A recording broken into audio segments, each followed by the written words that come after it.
नमस्कार. खूप पेशंटला लेप बनवताना किंवा लेप लावताना अडचण येते. त्याच्यासाठी आज आपण लेप बनवून आणि पेशंटवर लावूनही दाखवणार आहोत. त्याच्यासाठी लागणारं साहित्य, दिलेलं औषध, जे दवाखान्यातनं तुम्हाला औषध मिळेल. थोडं पाणी घ्यायचं पातेल्यामध्ये. त्याच्यानंतर 1 चमचा औषध पातेल्यात टाकले थोडं पाण्याबरोबर. ते व्यवस्थित मिक्स करून घ्यायचं चूर्ण. पाण्यामध्ये एकदम व्यवस्थित मिक्स करून घ्यायचं. उकळण्याच्या आधी हे चूर्ण व्यवस्थित पाण्यात मिक्स झालं पाहिजे. हे चूर्ण पाण्यात व्यवस्थित मिक्स झालेले, त्यात गोळ्या राहणार नाही एवढी खबरदारी घ्यायची. अर्धा कप पाण्यामध्ये 1 चमचा चूर्ण घेऊन ते व्यवस्थित मिक्स करून घ्यायचं आहे. त्याच्यानंतर आपण गॅस पेटवून घेऊया.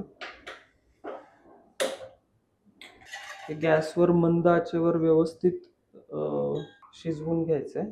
ते थोडं उकळलं की थिक व्हायला लागतं, थोडं घट्ट व्हायला लागतं. मेहंदीप्रमाणे याची कन्सिस्टन्सी तयार होते. मेहंदीप्रमाणे घट्ट होतं हे थोडं. ते शिजलं की घट्ट व्हायला लागतं. हां, हे पहा पातेलं सोडायला लागले ते आता. झालंय 2 मिनिटात 5 मिनिटात लेप शिजून तयार होतो. हा लेप व्यवस्थित वाटीत काढून घ्यायचा आहे. थोडा कोमट करायचा आहे. इतका गरम चटका लागेल असा लेप अंगावर लावायचा नाहीये. हे आपण पाहू शकता मणक्यावर अशा पद्धतीने लेप लावायचा आहे. लेप हा खूप जाड थर न लावता थोडा पातळसर थर लावायचा आहे त्याच्यावर. लेप लावताना कोमट असावा. खूप गरम लेप लावायचा नाहीये, चटका बसेल असं.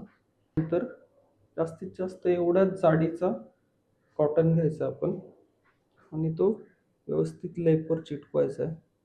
मणक्यातली सूज किंवा सांगितलेल्या सांध्यातली सूज कमी होण्यासाठी या कापसाचा उपयोग होतो.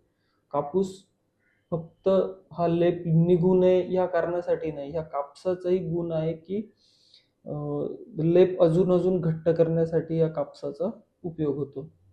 तर ठीक आहे, अशा प्रकारे आपण पाठीच्या मणक्यावर आज लेप करून दाखवलेला आहे. धन्यवाद.